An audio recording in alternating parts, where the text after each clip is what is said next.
લવ મેરેજની અદાવતમાં યુવાન પર છરી વડે જીવલેણ હુમલો કરનાર ઈસમોને ઝડપી લઈ રિકન્સ્ટ્રક્શન કરવામાં આવ્યું. ભાવનગરના ફુલસર વિસ્તારમાં રહેતા રાજદીપ નામના યુવાને ગત નવેમ્બર 2025માં શિવરાજસિંહ જાડેજાની દીકરી વીણાબા સાથે પ્રેમ લગ્ન કર્યા હતા.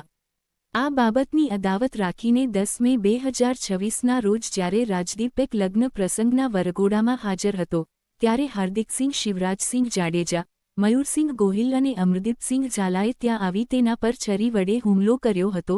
હાર્દિકસિંહે ગળાના ભાગે અને અન્ય 2 આરોપીઓએ છાતી તથા પડખાના ભાગે છરીના ઘા ઝીંકી તેને જાનથી મારી નાખવાનો પ્રયાસ કર્યો હતો. ગંભીર રીતે ઘાયલ થયેલા રાજદીપને સારવાર અર્થે સર હોસ્પિટલ ખસેડવામાં આવ્યો છે અને પોલીસે આ ત્રણેય આરોપીઓ વિરુદ્ધ ગુનો નોંધી આજે તેમને ઝડપી લઈ રિકન્સ્ટ્રક્શન કરવામાં આવ્યું.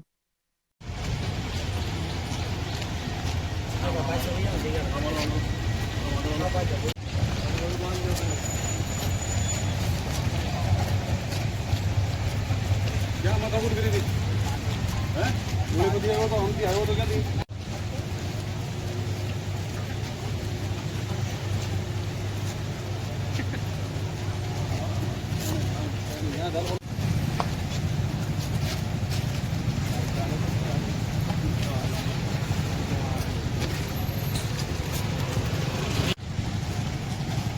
पानी पति आयो तो क्या दिया तो आई दिया तो क्या ओला पड़ा क्यों गुरु को दिया कर